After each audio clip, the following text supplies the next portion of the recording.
Today's chat is brought to you by the support of all our Twitch subscribers. Through the patronage you provide the Focus Fire chat team through the Twitch platform, we are able to provide you with the weekly podcast as well as the website and other aspects of Focus Fire chat.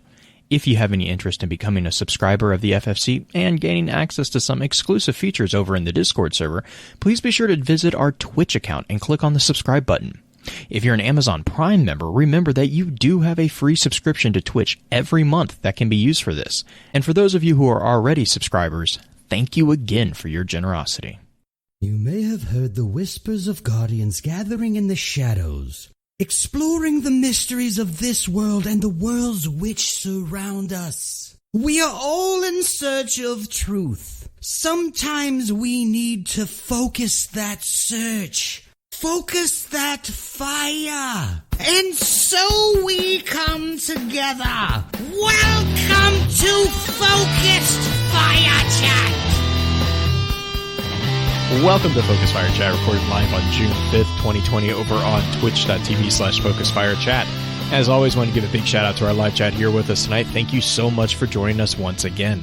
This week's episodes are going to be focused around exploring the universe of Avatar: The Last Airbender. This particular episode will serve as what we have come to call the intro session of the week's exploration. Before we go any further, however, let's run through a quick introduction of who we have with us on the show. As always, this is your host, Blue Crew 86. For this week, I'm actually also joined by two good friends. First up, we have Mochillama. Wow, I am going to just start off strong on that one. We call her Katie. Nice job on you. Katie, how are you doing this evening? I'm very excited and a little nervous, but mostly excited. Good. That's how you should always approach things. Next up is a returning guest co-host, InferMage. Josh, how's the evening treating you? Did you get your fish sold? I did get my fish sold. What are the turnip prices? The turnip prices are not good right now, but I already sold my turnip. What kind of fish was it? Was it a bass? Was it a trout? I mean, it's all sea bass. I'm talking about Animal Crossing. In case you on Animal Crossing? Do we need to? Oh. Oh. Okay. It's going to be one of those conversations. Flameo, Hotman. Oh. I'm sorry, I disappointed you. My honor. Okay. Oh, man. Well, Katie, real quick, Josh, we've had you on the show before, but Katie, this is your first time on the show. So we have couple usual introductory questions for you. Where can we find you out on the internet? On Twitter as Mochillama1, which is really else thought of the name Mochillama. I want to talk to them. Be like, did you think of the exact thing I did? An image of a llama eating mochi? You know how llamas like chew cud? Yeah. So I'm on Twitter at Mochillama1, and I think I'm just on Twitter on that. Well, okay, perfect. And then you're also the one of the geniuses behind the Lore Network. I don't know if I'm genius, but you understand the SEO components. Most undergrads understand SEO at this point. This is false. I do post. True. See, on the Lore Network. I love how Josh and I were like, nope, that's a negative. I do post on the Lore Network. I have one blog and 7 in the works, but I'm that guy who wrote Ice and whatever. I like to keep people waiting. Oh, George. So I'm Mochillama on the Lore Network. Yep. Mm-hmm. Perfect. And then, so how did you get started, and what kept you interested in Avatar in particular? Avatar.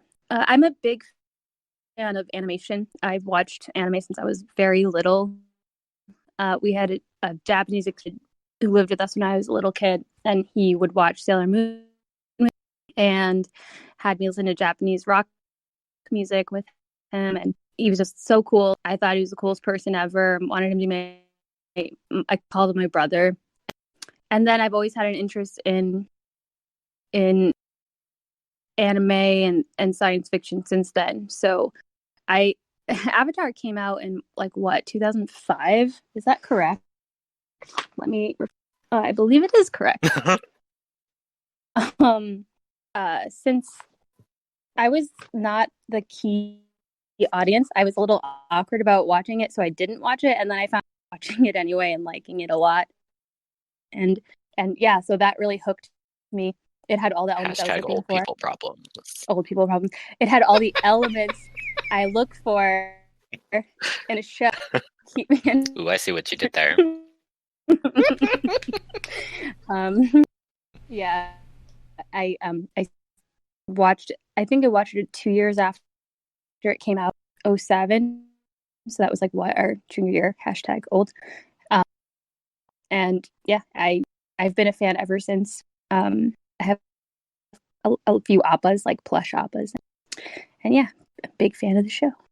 Nice. Josh, what about you? What got you into? What got you started in Avatar? He was bullied into watching. And what kept you interested in the lore of Avatar? I watched Avatar for the first time last month during quarantine. It was a super fun time. Or I guess now it's 2 months because time is relative. So yeah, people had been pestering me to watch it for forever, and I finally did. I don't know. I tried it a while ago when it was first on Netflix, probably 5-10 years ago, and did not enjoy the first episode. Felt that it was really cartoony, and I had kind of missed the boat on a lot of the big animation, smart animation type things that have been happening in the past 15 years or whatever. So I don't know. I just missed this one and have only recently picked it up.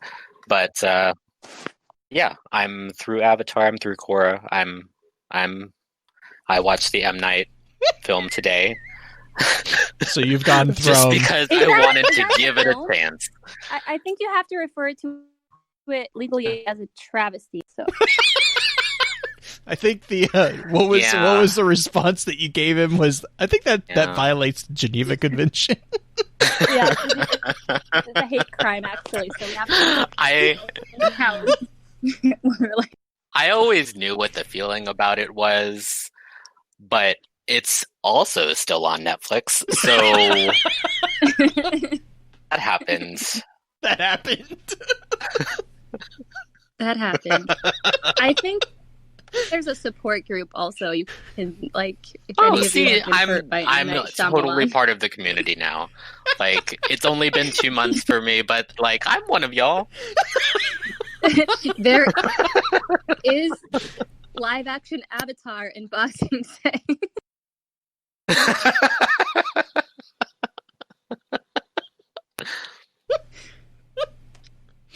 So, well, I guess I'm going to actually kind of turn it over to Katie here. Katie, do you want to run us through a basic introduction of when people talk about Avatar? Avatar: The Last Airbender is separate from I think it's Legend of Korra, right? Those are two separate. They're in the same universe, but they're two separate story arcs. And is that a correct statement? It's a follow-up series. You know how Voltron has Vehicle Voltron and Legendary Defense? It's its own series. It occurs in the same universe, but it's not, and it does have a few overlapping characters, but it's not a sequel in that it doesn't follow Aang's adventure. It follows a new Avatar's adventure. Okay, got it. So with Avatar: The Last Airbender, that is following Aang's stories, yes, right? there's 3 seasons. Mm-hmm. So let's walk through for like the intro session era or an intro session. What is like the overall? What would you say the overall like layout of the? I keep wanting to refer to it as the game world. It's not a game world, but as like the Avatar world. What is that kind of like? Josh, would you want to describe the universe, or would you like me to? I think since you've been in this longer, that you should do it. Okay. So, when we start we learn as we go along. There's an intro that kind of defines, which has been parodied a billion times on social media platform possible, that describes universe, which is water, fire, earth. Long ago, there are 4 elements, and there are 4 nations that are capable of bending one element each: the airbenders, earthbenders, firebenders, and waterbenders. The Avatar disappeared 100 years ago, and the world fell into ruin because the Fire Nation attacked. So for 100 years, the four nations, not at odds with everyone. It's mostly the Fire Nation, but they've been completely focused on fighting this war, which we don't know anything about. We just know that the Avatar disappeared, and episode 1 opens on his from an iceberg with his pet Appa, who is a sky bison, which is a big hairy animal that can fly and I think has 6 legs. So definitely 6 legs. I've had this argument about how he's probably an insect because he has 6 legs. Oh, that's so cute.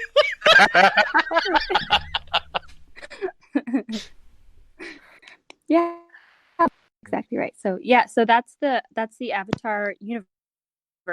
There are these 4 nations. There is this one human that exists as the Avatar he's the only person who can control all 4 types of bending, and he's meant to, which is real convenient universe, that you have these 4 powers that should be diametrically opposed and embattled, but they only seem to start to have a problem when the Avatar disappears.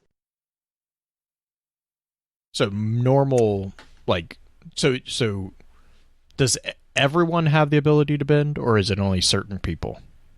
That's actually something of a plot hole, in my opinion, is that we don't know what makes a bend not. And we have all benders. The universe, the narrative never really,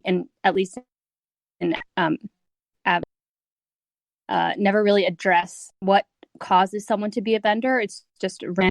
And in some places, benders are of short supply. They'd start to die out. Like in the Southern Water Tribe, Katara is a waterbender, and a while after raids from the Fire Nation, they're closer to the Fire Nation than the Northern Water Tribe. They've been wiped out. Attacks, they get murdered by the Fire Nation, and she's in quite a while. No one is used to her bending, and it's like a surprise but a happy. But we still don't know why some people become benders, why some people don't. Bending is kind of in touch, becoming in touch. Later on, we find out that bending energy and spirits, so we can assume maybe that benders are more in touch with their spirit than non-benders. But in my opinion, it's kind of a plot hole as to who's allowed to who becomes a bender and who doesn't.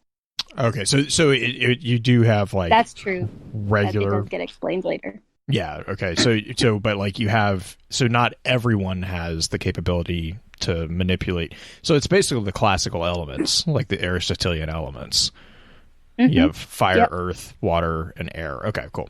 And only certain people have the midichlorians to manipulate them. Oh my god! Just I need. I'm gonna be the troll tonight. Yeah, welcome. So, but you said also that you can only, like, people can only bend one element, except for this one super special person, the chosen one. Is that correct? So you don't. So can you have? Can you have? So it's either you have one element or you have all the elements. There's no combination of like earth and water. There's no combinations in any person. Well, I don't. We're talking about Avatar, so in Avatar, there's no combination. Okay. In any. I guess that sounds like that might be something that gets kind of introduced in Legend. It gets explored. There's like specializations of ending, I guess. Yeah, okay, because I remember reading something about like I think it's like metal benders or something. Mm-hmm. Right. Okay. Yes. Okay, cool. They're a subset of earthbenders rather than like people combining two elements. And the greatest, it gets invented during Avatar, so only the greatest earthbender ever is able to create metal bend. It's too bad she'll never be able to see her creations. Wow.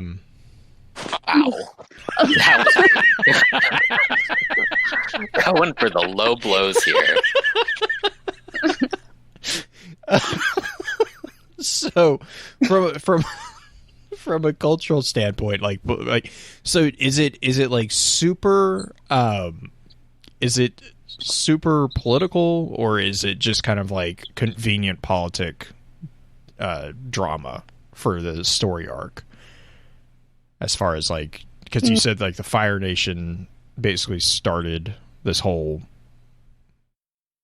drama war thing. What do you mean by political? Are the like politics... do you actually get into the politics of like what causes the different cultures to have problems with each other, or is it just kind of one of those things is like, oh well, a long time ago this person decided that he wanted to take over the world? I have an answer for that, but do you want to answer that, Josh? I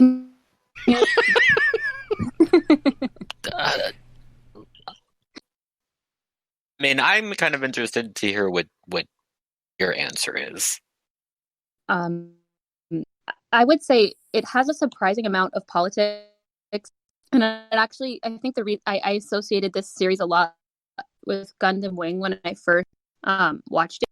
It really gets into the nitty-gritty of why these wars happen and different sides, and taking you essentially the child series, so take through different viewpoints and all kinds of fairly complicated reasons for supporting or for fighting a war. So it does get fairly political, especially book 2.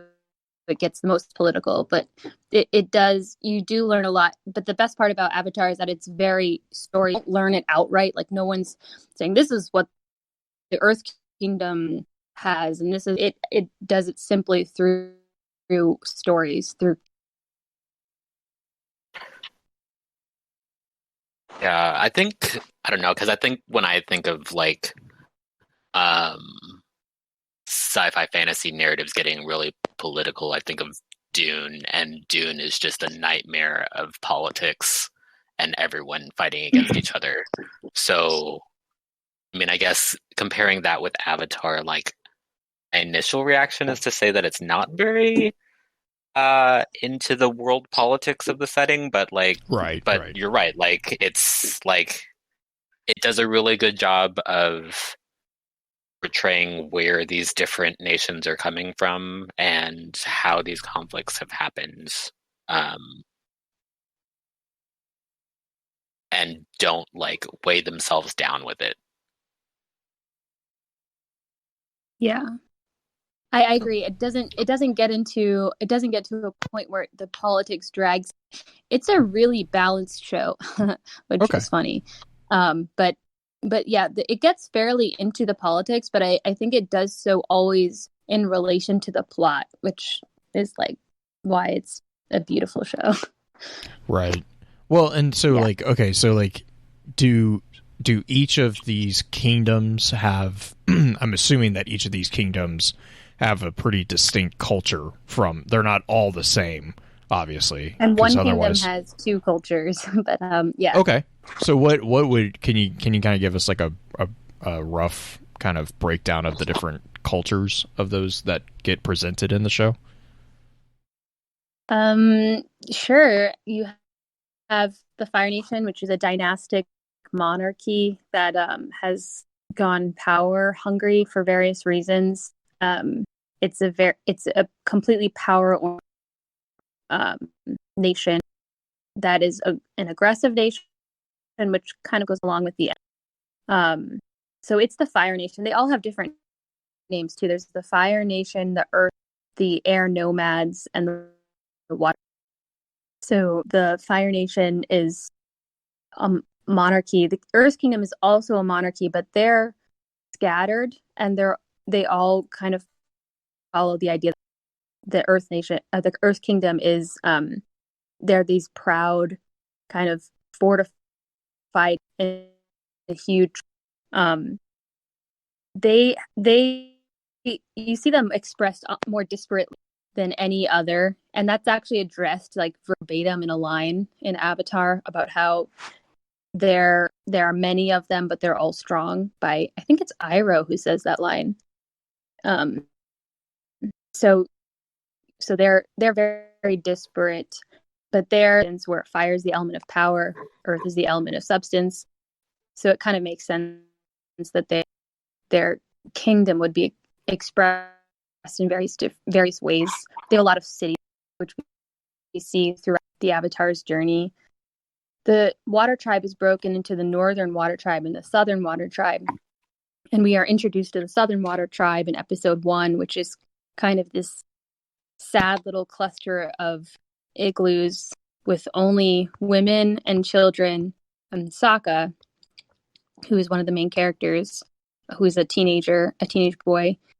And we've learned that their men have all left to go fight the war, but we don't know the reason that they chose that time to leave at that point. So they're this kind of sad cluster. And then alternatively, we have the Northern Water Tribe, which is very different from the Southern Water Tribe in that they're a powerful kingdom with warriors and waterbending. The Southern Water Tribe has only one waterbend, doesn't really know how to use it at all, which is Katara, Sokka's. And then we have the Air Nomads, who they're based off Buddhism and I think Taoism a little bit. They're a peaceful nation. They live in almost inaccessible temples in mountains. They're airbenders. And one cool, while reading about literally everything I could just to be prepared for this chat, was actually all children who were airbenders, who were of the air nomads, became benders because of their way of life. Like they have a do no harm, peaceful mentality that is really compatible with their element. So all children who were air nomads would become benders, which is different from every. So possibly like related to this idea that everyone can become a bender, but possibly more so for them because of their spiritualness. Yeah. And that's not something we learn in the show. That's a fact that was added to the wiki by one of the creators, which is like tantalizing because I'd love to know, wouldn't anyone want to know like how all the characters could bend? All the characters in that universe could learn to bend. Midichlorians.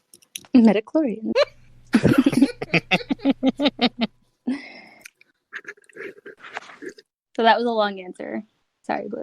No. I think from what I've experienced of the show, a lot of the characters are predominantly from water and fire, the two nations. Because I think you have the two main characters from the water tribe are Sokka and I just blanked on her, Katara, and then Sokka. Whatever. Sokka's not a bender. Well, right. Well, but he's from the water tribe, correct? Mm-hmm.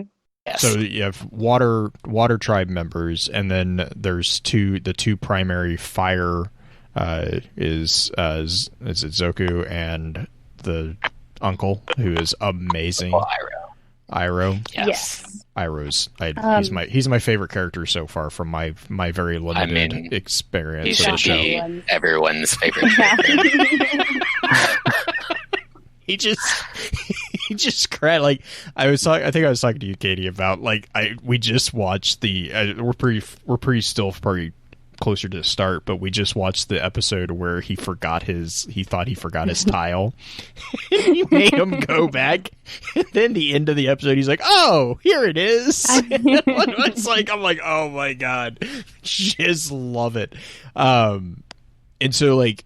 So at least I haven't seen too many characters from they've encountered other benders, especially from the earth bending, because obviously not obviously, but one of the historical events that that happened before the show started was the destruction of the air nomads, correct?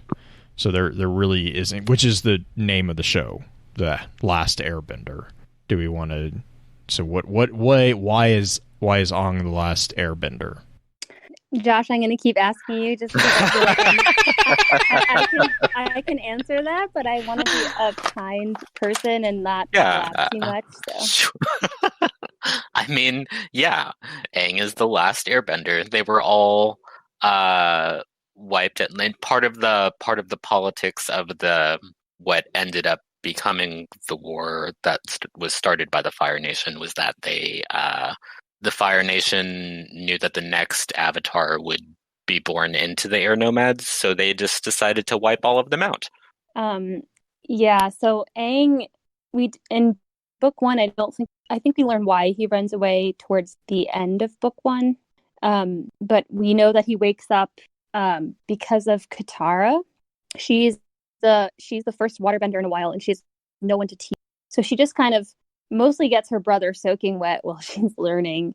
And while they're out fishing to get food for their village, it really is a village at this point. It's not really a nation. It's just a scattering of igloos and women and children and their grand. And while Sokka pisses her off because he's at this point not a feminist, and, just being annoying to her and always expecting her to do everything for him, all the women's work, and she gets pissed off. She starts to use her bending, and unbeknownst to them, there's this iceberg in which the Avatar is dormant, and using her bend opens the iceberg, and there's this big flash of light, and he appears like 12 years old with unknown creature to them, and that starts the whole show. Him appearing, he doesn't find out until the end of one, which is called Water, that his people have demolished in his absence, in his 100-year absence. Right. And he ended up surviving because he had happened to run away shortly after he was identified as the Avatar. And shortly after he ran away, the air nomads got wiped out. Mm-hmm. Right, and I guess I want to kind of follow up on that. You had mentioned that the Fire Nation knew that the Avatar was going to be an air nomad. Can you guys kind of explain how do they know that? Like how does that get explained? It's cyclical, so it's in a pattern. Each element follows the other in a reliable pattern. So the previous Avatar was Fire Nation. So I don't know the exact pattern. I think it might be, if I'm guessing, based off of the season, air, water, earth, fire. Yeah. So the previous Avatar was Roku, and then before that would be Kuruk. Is it Kuruk? Who's water, and before that would be Kyoshi. And so it would go Kyoshi, who's an air bender Avatar, followed by Kuruk, who's a water bender Avatar, followed by Roku, who is a firebender Avatar, and then Aang, who is an airbender again. No, I missed an earthbender somewhere. I think Kyoshi was the one right before. Earth? Yeah, she's Roku. Earth. Sorry. So yeah, she's Earth. So sorry. So Aang disappears. He's a young Avatar. Mm-hmm. We learned through season 1 that the Fire Nation has become aggressive, and the air nomad monks. So Aang is raised by monks, not his parents, which is also interesting. Tell him he's quite young. They normally would tell him at 16, and he's only but they don't have a choice in their minds because the Fire Nation has become aggressive and is starting to attack the other nations. They need him to train early. And so he is only a kid and he doesn't cope with this very well, being normal, being able to play. And he runs away from his duties. And in the middle, he and Appa fall into, and then through the miracle of being the Avatar, he's preserved in he creates ice around himself to save himself, literally, until he's awoken by Katara. So, and that's called the Avatar cycle, correct? That's the Avatar cycle leading up to Aang. Okay. In his absence, the Fire Nation are looking for him because they expect an air Avatar, and their solution to preventing is to burn all of the air nomads. So when he goes to look for his people, when he's away, there's only a bone left. Which also presumably is why they started attacking the Fire Nation, then started attacking the Water Tribes, is because then they expected if they had wiped out all of the air nomads, then the next Avatar would have been been water? Yeah. Because that's how we got Korra. But then the question would become, why only the Southern Water Tribe? Is it just because they're close? And because the Northern Water are more formidable? I mean, I would imagine. I mean, because plus the Northern Water Tribe is so built up, as we see towards the end of, or at the end of book 1. And they have a lot more benders. Like that's a little more problematic for fire people. I have a theory, but it is speculation, so that'll be for later. And then real quick on the Avatar cycle, are they different people, or are they all the same person? I guess, because we're kind of talking about a cycle there. That kind of sounds like a resurrection type thing. It's a reincarnation. Yeah. So they are a reincarnation of each other. It's both and neither. Yeah. They're all the Avatar, and the Avatar is one person, but they are different individuals. Okay, because they're predominantly the bender that they are born into, I assume. Exactly. So I guess, Josh, I know you and I have joked about this before because there was the terrible YouTube video, but it does seem like each bending element also goes with like a personality type. So, like, is that a fair statement? Like, is that do airbenders and waterbenders and firebenders and earthbenders, do they all have like a particular strong element of their personality that kind of shines more than others? I think it's unfair to ascribe personality traits to a particular bending element, because I think it's fair, especially in this setting, like, because those elements are representative of different cultures and different nations. I think that's more of a... So it's more of a cultural influence. Got it. Okay. So it's not like the Earth people are more stubborn. It's that the Earth culture is more aware and more defensive, whereas the Fire Nation is more of like an aggressive, offensive, like combat focused. Right. Okay. Yeah. Okay. Right. And I think, I don't know, Katie, you can probably talk a little bit more about this, but I think that's also, like, especially in terms of the benders, that's also kind of seen in the style of, what's the phrase I want, like the martial art of bending for each individual element. Yeah, because sorry, Katie, just real quick, I was like, the Katara's, like, motions are very similar to kind of like a Tai Chi-esque you hit it on style. The head. Yes. The creators created each bending with a different martial art. I don't know which type of Tai Chi, but it is a Tai Chi that they used for water bending. Okay. And earth kung fu. I think fire is like Shaolin kung fu, and air bending was a martial art. I'm gonna probably mispronounce, but is Bagua-zhang. Okay. So each, and that one's based off of more circular motions, which I thought was really interesting too. The circular movement defined. That makes sense. That actually, yeah, because kung fu or gung fu is based on keeping connected with the earth and staying like it's all based on lower body strength, whereas tai chi's more about fluid of movement. Yeah, actually, all those make really actually a lot of sense. Yeah, one of the really interesting things that especially you'll see if you're only in book 1, when they move into book 2, and which is the Earth book, and you start to see a lot more Earthbenders. Like you see how like squared off they are in their stance, and how rooted they are. The crazy dude, is it Boomy? Boomy? That doesn't. Oh yeah, Boomy.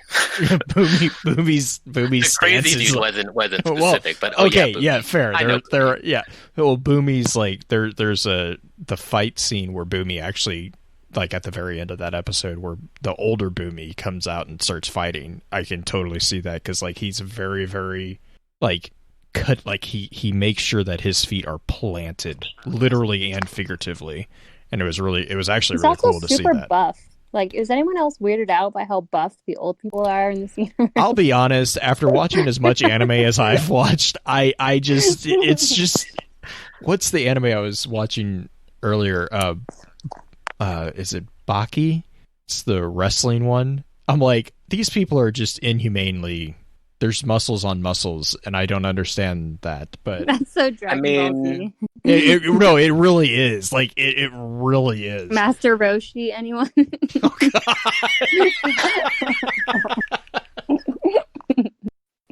I mean, in terms of Avatar, I think it's more. I think that's just how Boomy is, because I mean, Iroh isn't exactly. That's rich. True, but Iroh also like, and I think they kind of explain this in one of the episodes too. Is Iroh is the way. I think they haven't fully explained the true nature of the differences, but like a lot of the fire, and this is kind of the impetus of my question, was like a lot of the firebenders are very, very, to be honest, not in control. Like they're very passionate about what they're doing, whereas Iroh is very reserved. But he's also, and you see this a couple times, he's also really powerful. Like, well, I don't want to say anything except reserved is how to describe the current Iroh, and I wouldn't say. Oh, okay, that's fair. That's because his past, right? Okay. Like I don't want to spoil it for you, but I would say Iroh's an exception to the rule. Well, and I guess my thought there was, it's like, you know, to me, I think Iroh is an interesting character because he isn't the normal like fire, you know, the fiery temper. You know, I realize it's kind of a double play on there, but like, you know, he doesn't put off that vibe, and then but like he still has like superb control. Like because I think there was the one episode where he gets lightning strikes him, and he like channels the lightning off of him, and it was like wait a minute, what did you just do? It's interesting because that touches on another part, which is that there are categories of benders. Not every bender could do what Iroh did. I think so. There's like a hierarchy inside even the bending. Okay. Yeah, which is like a mega level mutant. Yeah. I was about to say that makes a lot of sense. Actually, who's your favorite Omega level, Josh? Wait, mutant, or are we talking bender still? Mutant. No. Who else could talk about? I didn't know you liked X-Men too.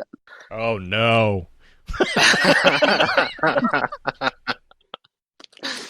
I mean, I will also say that in terms of Omega level mutants, there have been a variety of definitions for what Omega level means in universe. So basically, a whole lot of characters have been classified as Omega level at one point or another. Yes, they have. So that's a difficult question. All right, we can talk about it some other time.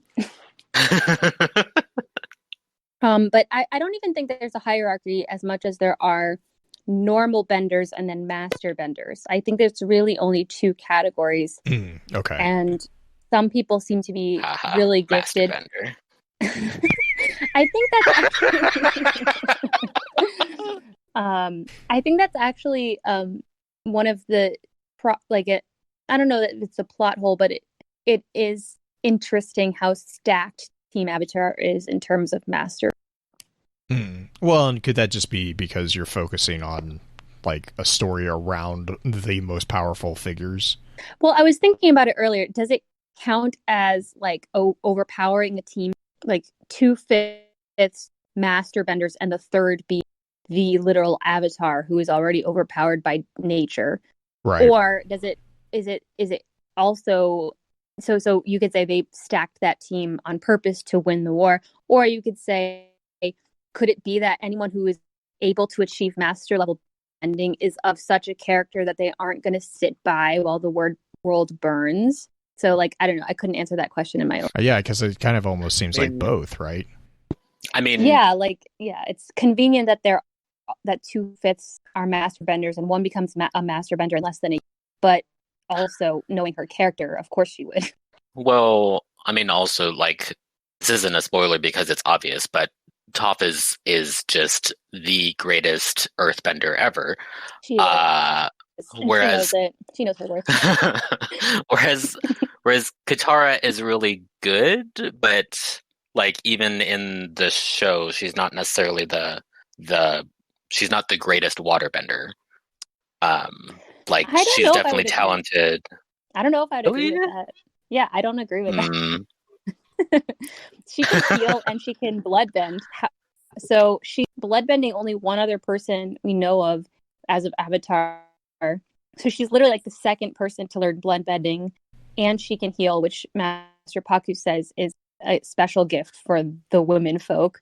But you know, well, there's so many different angles. Oh my god, there's so many angles that could go down. That I remember when I watched the travesty that was a movie, because I hadn't watched the anime at that time, or the animation at that time, and they brought up the concept of bloodbending, and it was just like I left the theater in tears because I was laughing to myself so hard, because it's just like, I'm like, there's so many ways that you could have handled that so much better, and it's just no, that's just I mean, also, like, waterbenders get stronger depending on the phase of the moon. So, Sure. Of course. Do you know, I'm wondering, like, so we have this comparison between waterbending and firebending, and then airbending and earthbending, which are the polar opposites or natural opposites. Water, fire, air, earth. And water, fire, they have these, like, not planetary, but like, they have these two different circumstances where their bending is either strengthened or weakened, which is full moon increases a waterbender strength, which is kind of awesome because full moons happen. So when there's a full moon, they're superpowered, and when there's an eclipse, they're depowered. And the same for firebender. A comet, which kind of sucks because those only have randomly, rarely every 100 years or so. Or I guess we never see a circumstance where they're completely depowered except for the solar eclipse. But I'm wondering, like, what would the equivalent be for air and earthbenders? Like, or just because they're on a different pole than water or fire, they don't have any exacerbating or minimizing elements that affect their bending. I don't know. I mean, I think that's probably part of it. I mean, because they're so stable and stationary, like, they just are. Like, there isn't going to be a circumstance that makes them stronger. But is air stable, or is air more? Well, if you're going off the classical elements, yeah, air and earth are going to be the more stable. Fire is I mean, if you look, because if you look at the classical cross diagram, those are the opposings, right? Earth is anchoring, air is, I don't know the best term, but air is constant, whereas fire is always changing, and water is always responding. Like it's not like there's not. So to me that makes sense. If you're connecting them to like the Aristotelian classical elements, that actually does make a lot of sense. That you would have water and fire codependent on, or dependent on, events outside of their control, like water and the lunar cycle. That makes sense because it's the same thing that happens with the tides. You know, the gravitational pull changes the water. Okay, that makes sense.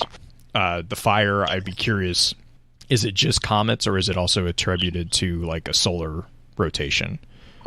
Like, does the sun have actually any power over them?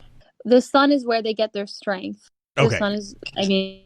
So, would it be a daily cycle? Like, it didn't... Like, I don't think it ever came up where, like, they were less powerful at night. Because that was going to be my next question, was, like, do they become less powerful during the night? Okay. Plot hole. No.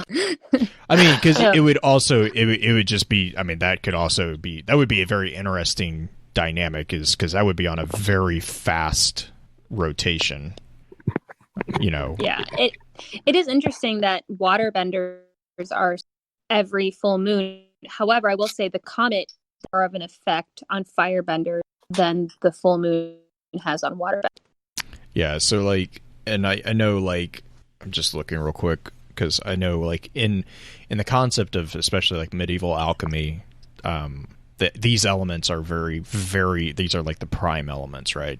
So you have different degree or different cultural appropriations of the elements. Like in Japan, you know, earth would be solids, water is liquid, obvious. Fire is things that destroy, and air is things that are moved.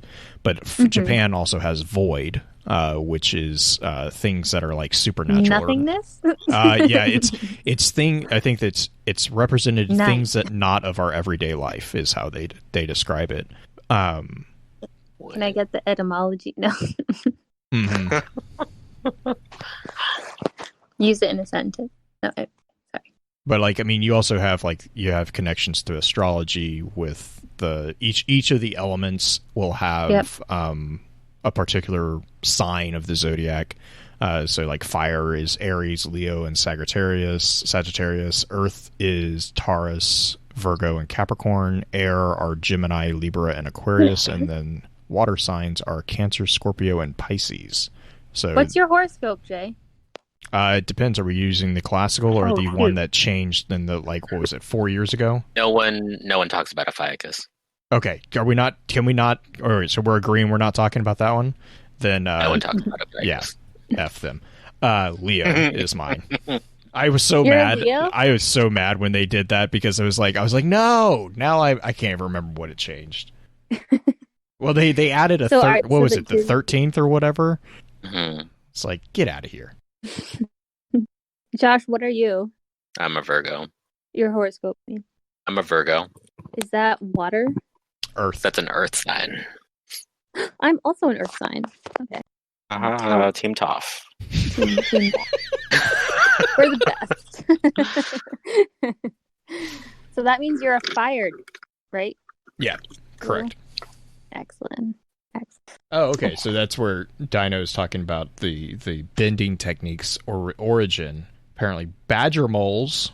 Which that's an absolutely terrifying concept. Were earthbenders, dragons for fire, and sky bison for air.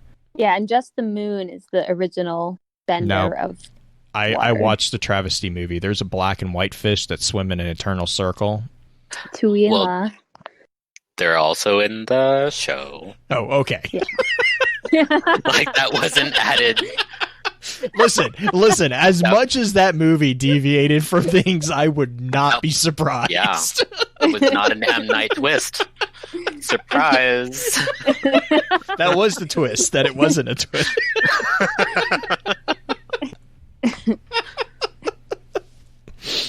That was really funny. Well, so I guess really to kind of wrap up the intro, what are let's kind of just look real quick at the main characters, and then next in the advanced session we can actually dive into those different characters. But who are within the last Airbender story arc? Who would you say are the primary characters that we should know about? You mean the gang? Team Avatar. Team Avatar and the gang. Do you want to talk, Josh, or were you saying gang with like two A's? I love how Josh is like, hang on. Hang on. Got to make sure that I'm hearing this correctly. I'm just waiting for It that. took me a minute.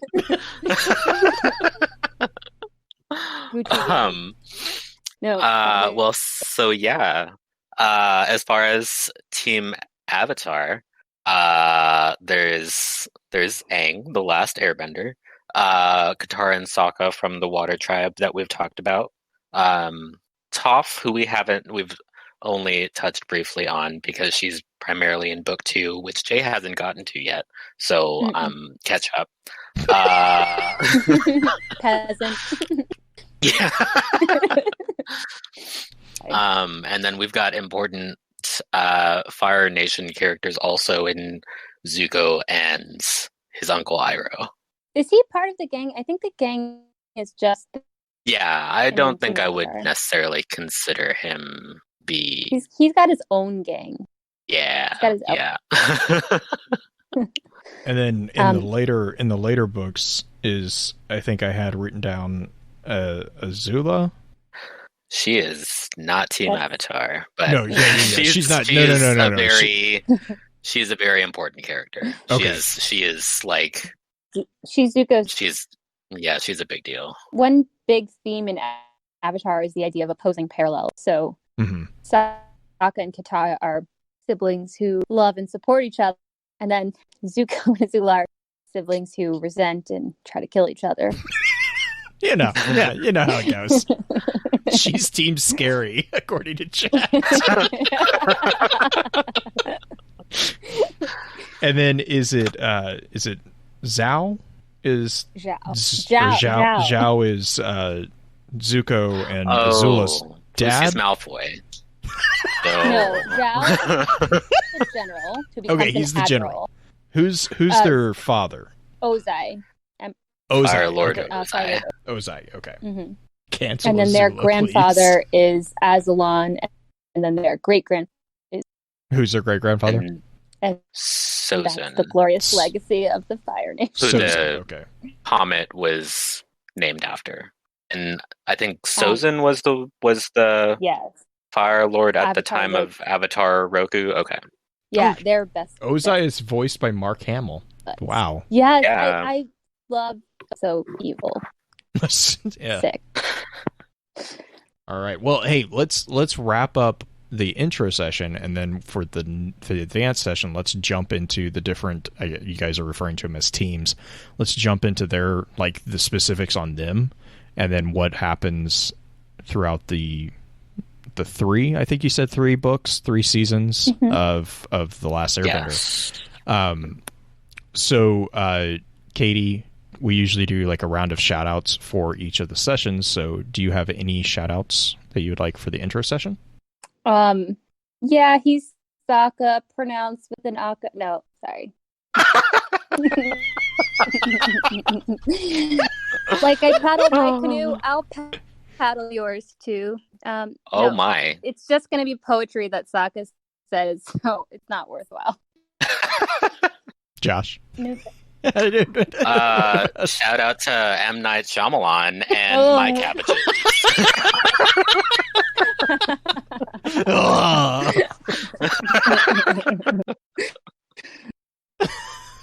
Well, I want to give a big shout out to you two for jumping on, and because like obviously I know like a very little bit because I've started watching it, but I don't know nearly as much as the two of you. So I appreciate. Thank you for jumping on.